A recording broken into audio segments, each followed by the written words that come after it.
नमस्कार दोस्तों, स्वागत है आपका योगदान एकेडमी में। और आज हम पढ़ने वाले हैं परीक्षा धाम सीरीज़ का 46 चैप्टर, जो कि है मध्य प्रदेश में वाद्य यंत्र एवं संगीत घराने।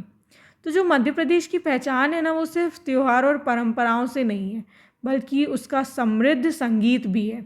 यहाँ के वाद्य यंत्र और संगीत घराने दोनों ही भारतीय शास्त्रीय संगीत और लोक संगीत की एक विशेष पहचान है। इसका एग्जाम्पल है ग्वालियर। ग्वालियर का जो शास्त्रीय संगीत है ना, वो एक प्रमुख केंद्र माना जाता है। वही प्रदेश के लोक वाद्य यंत्र ग्रामीण और जनजाति जीवन की झलक दिखलाते हैं। आज हम करने वाले हैं प्रदेश के प्रमुख वाद्य यंत्रों को, संगीत घरानों को समझेंगे बहुत ही आसान और एग्ज़ाम ओरिएंटेड तरीके से। तो शुरू करते हैं हम ये मानदर से। तो ये लकड़ी के खोखले भाग में दोनों तरफ चमड़ा चढ़ाकर बनाया जाता है। यहाँ आप देख पा रहे हैं, ये लकड़ी का खोखला भाग है, दोनों साइड इधर चमड़ा चढ़ाकर बनाया जाता है। और ये कर्मा नृत्य और अन्य जनजातीय नृत्यों में गायन में इसका प्रयोग होता है। ये हो गया मानदर। फिर आता है दाफड़ा और चांग भी इसको बोलते हैं। तो आप देख पा रहे हैं ये कैसा ये लग रहा है। तो ये गोलाकार व्यास के चमड़े से बनाया जाता है और वादक द्वारा कंधे पर लटकाकर इसको बजाया जाता है। ये हो गया दाफड़ा और चांग। इनसे क्वेश्चंस एकदम बहुत ज़्यादा ऐसा ऑफन नहीं पूछे जाते हैं, लेकिन आप एक बार बहुत अच्छे से पढ़ लीजिए कि अगर क्वेश्चन बने तो आपको आंसर आप कर पाएँ। फिर ये है बीन। बीन आपने लाइफ में कभी ना कभी देखा होगा। ये सपेरों द्वारा सांप को पकड़ने के लिए और गाँव में जाकर तमाशा दिखाने के लिए उपयोग किया जाता है बीन। फिर आता है ढोलक। ढोलक बहुत ही कॉमन वाद्य यंत्र है। आज हमारे मंदिरों में, घरों में बहुत जगह पे ये उपयोग होता है। तो ये धार्मिक कार्यों जैसे मंदिर एवं भजन कीर्तन के समय उपयोग किया जाता है। और बघेलखंड के राई नृत्य में ढोलक का उपयोग किया जाता है, ये आप याद रखेंगे। अब आता है मृदंग। तो मृदंग गायन और नृत्य में इस्तेमाल होने वाला दो मुखी ड्रम है। तो देख पा रहे हैं आप, मृदंग में और ढोलक में अंतर होता है। तो ढोलक का शेप इधर पे सिलेंड्रिकल सी है, लेकिन इसमें ट्रायंगल टाइप का फॉर्म हो रहा है ऊपर से। तो ये हो गया मृदंग। तो ये बुंदेलखंड में राई नृत्य में यूज़ होता है। तो अब इसमें यही डिफरेंस हो जाता है कि बघेलखंड में क्या उपयोग होता है, राई नृत्य में ये होता है ढोलक, और बुंदेलखंड में होता है मृदंग। अब आते हैं बांसुरी पे। तो खोखले बांस से बना हुआ वाद्य यंत्र बांसुरी। आपने हमारे कन्हैया जी के हाथों में हमेशा देखा होगा कि बांसुरी लेते हैं वो, जिसे मुंह से फूंक कर बजाया जाता है। मध्य प्रदेश के लगभग सभी गीतों के में बजाए जाने वाला ये वाद्य यंत्र है। ये बहुत ही कॉमन वाद्य यंत्र है। अब आता है एकतारा। तो एकतारा ऐसा वाद्य यंत्र है जो कि भरतरी गायन में यूज़ होता है। इसको आप देख पा रहे हैं, एकतारे को सितार के फॉर्म का छोटा रूप ये होता है एकतारा। फिर आता है टिमटिमी टिमकी। तो टिमटिमी भी नाम है इसका और टिमकी भी नाम है। ये देख पा रहे हैं आप, ये लकड़ी के खोखले भाग के ऊपर चमड़े की परत बांधकर बनाया जाता है और होली तथा विवाह के अवसरों में इसको उपयोग किया जाता है। तो जैसे हमारा बैंड होता है उसी टाइप का, लेकिन एक साइड इसमें चमड़ा होता है, बस एक साइड। अब आता है खंजरी। तो इसका थाप और हाथ को हिलाकर किया जाता है। ये ऐसे हाथ में पकड़ते हैं और दूसरे हाथ में मार के या फिर ऐसे हिला के इसको बजाया जाता है। खंजरी टिन का गोलाकार परते में एक और चमड़ा या पतली झिल्ली मारकर बनाया जाता है। इसके घेरे में 3-4 जोड़ी झांझ, मतलब वो झांझ होती है, ऐसे पतली टिन की प्लेट होती हैं, तो एक दूसरे से लगेंगी तो ये संगीत का बजेगा इससे, तो ये लगाई जाती हैं। ये हो गया खिंजरी। अब आता है नागड़ा। तो होली के अवसर पर फाग गायन में इसका प्रयोग होता है वाद्य यंत्र का, और ये लकड़ी के डंडे द्वारा बजाया जाता है। तो इसमें हाथ का प्रयोग नहीं होता है। ये जो दो लकड़ी के डंडे पड़े, इनके थ्रू इनको बजाया जाता है नगाड़ा को। अब आते हैं इसमें झांझ। तो नगाड़ा के बाद झांझ देखते हैं। यह एक बड़े स्वरूप का मंजीरा है। तो ये मंजीरा होता है जिसे मांदर के साथ बजाया जाता है। तो अभी हमने देखा था ये मांदर, ये है, इसको बजाया जाता है किसके, झांझ के साथ बजाया जाता है। ठीक है, तो ये बड़े टाइप का एक मंजीरा होता है। अब हम आगे देखते हैं अलगोजा। तो अलगोजा क्या है, ये आपको दिख रहा है, ये बांसुरी नुमा होता है और लेकिन इसके क्या होते हैं, 2 मुख होते हैं। बांसुरी का सिर्फ एक ही मुख होता है, इसके 2 मुख होते हैं। इसको हवा फूंकते हैं इसमें और हवा फूंक के ये बजाया जाता है। फिर आता है मोहरी।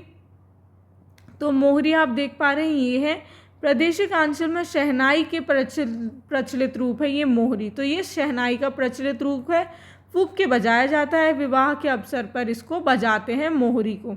अब आते हैं खड़ताल। तो खड़ताल पंडवानी में इसका इस्तेमाल होता है, पंडवानी गीतों में इसे हाथ की उंगलियों में फंसाकर बजाया जाता है। तो ये इसमें 4 उंगलियां फंसती हैं और इसमें अंगूठा फंसता है और फिर इसको हम ऐसे टैप टैप करके इसको बजाते हैं, ये होता है खड़ताल। कभी आप अगर जैसलमेर साइड गए तो उधर पे डेजर्ट म्यूजिक में भी इसका उपयोग करते हैं।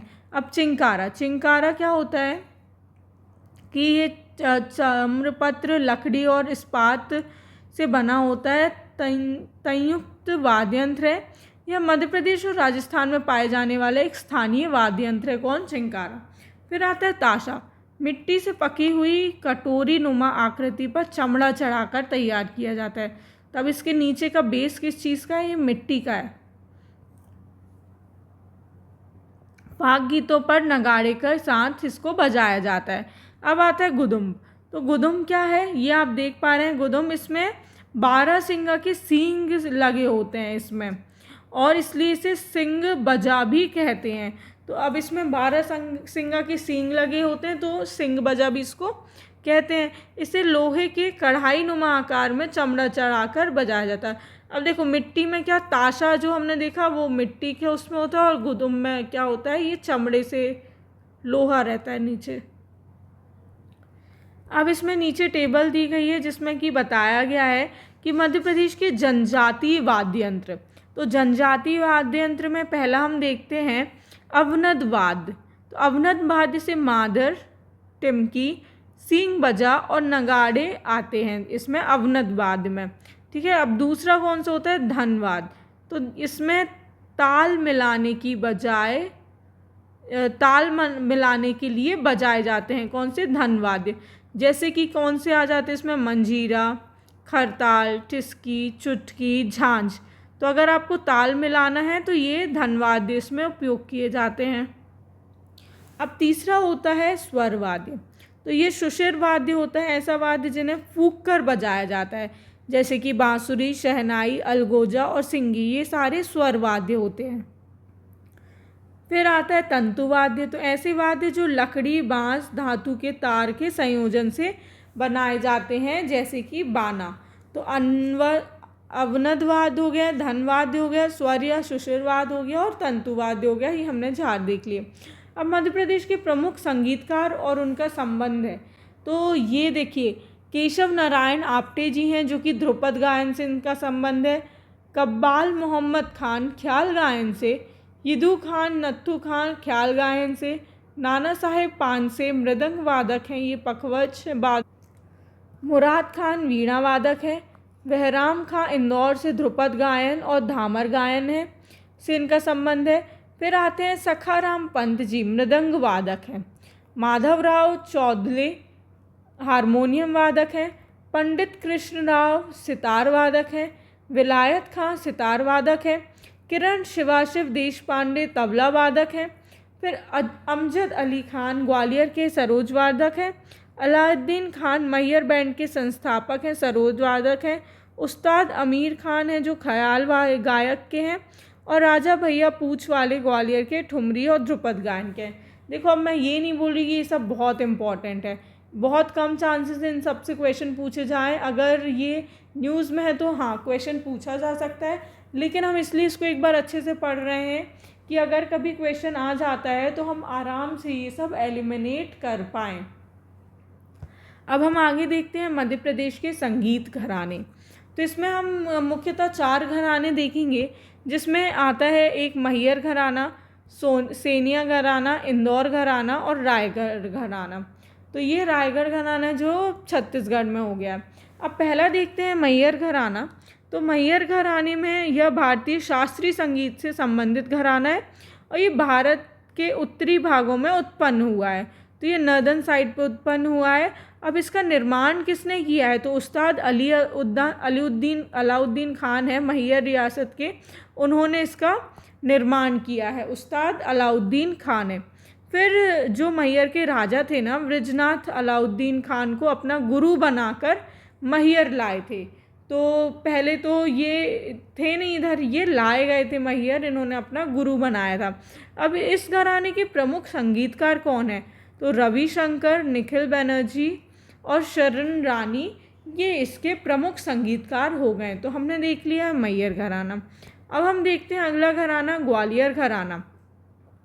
तो ये भी भारतीय शास्त्रीय संगीत का सबसे पुराना ख्याल घराने में से एक है। अब देखो ध्रुपद और ख्याल गायन जो होता है ना, दोनों ग्वालियर में विकसित हुए हैं, ध्रुपद और ख्याल गायन। इस घराने को मुगल बादशाह अकबर का संरक्षण प्राप्त हुआ है। ठीक है। अब नत्थन परिबक्श को ग्वालियर घराने का जनक कहा जाता है। तो किसको बोला जाता है, नत्थन परिबक्श को।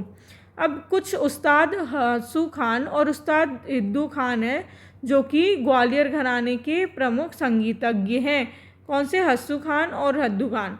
अब ग्वालियर घराने की कुछ गायकी का आगमन लखनऊ के कब्बाल मोहम्मद खान के आगमन के साथ हुआ था। तो अब देखो फ्यूज़न हो जाता है ना, तो वैसे ही दो घरानों का फ्यूज़न हो जाता है। तो ये ग्वालियर के ख्याल गायकी का आगमन हुआ था किसमें, लखनऊ के कब्बाल मोहम्मद खान के आगमन से। तो ये हमने देखा ग्वालियर घराने के बारे में। अब हम देखते हैं सेनिया घराना। तो सेनिया शब्द लिया गया है भारतीय शास्त्रीय संगीत के जनक तानसेन से संबंधित है। तो ऐसा कौन सा घराना है जो कि तानसेन से संबंधित है, तो वो हो गया सेनिया घराना। हालांकि तानसेन ग्वालियर घराने से भी संबंधित है। तो ये ज़रूरी नहीं है कि तानसेन सिर्फ सेनिया घराना से संबंधित है, लेकिन ये सेनिया घराना से भी संबंधित है। तो ये भी शब्द की इधर पे कीमत है। अब तानसेन संगीत विद्यालय के अनुयायी व्यापक रूप से सेनिया घराने के अनुयायी के रूप में जाने जाते हैं। अब सितार पर न 17 झरोखे होने के इस घराने की शैली की अपनी विशेषता है। तो जो ये सितार में झरोखे होते हैं ना, तो इसमें 17 झरोखे होते हैं। तो इसकी ये विशेषता है किसकी, सेनिया घराने की। अब हम देखते हैं इंदौर घराना।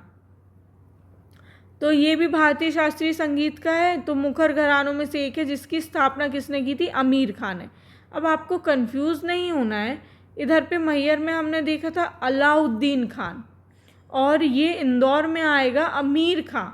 फिर अमीर खां के कुछ प्रसिद्ध गायक जैसे शिष्य पंडित अमरनाथ, शंकरलाल मिश्रा, कंकणा बनर्जी और पूर्वी मुखर्जी आदि इसमें हैं।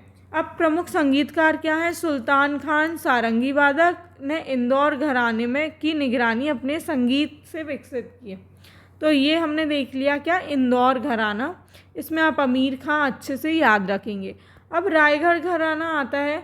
तो रायगढ़ घराना क्या है, घराना कथक नृत्य शैली से संबंधित है।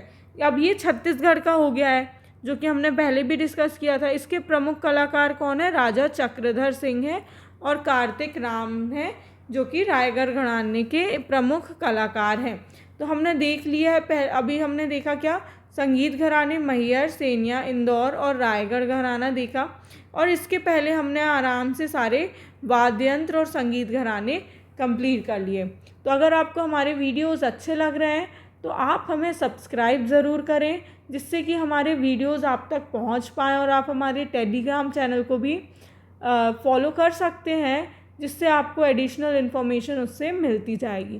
Thank you. Keep learning, keep sharing.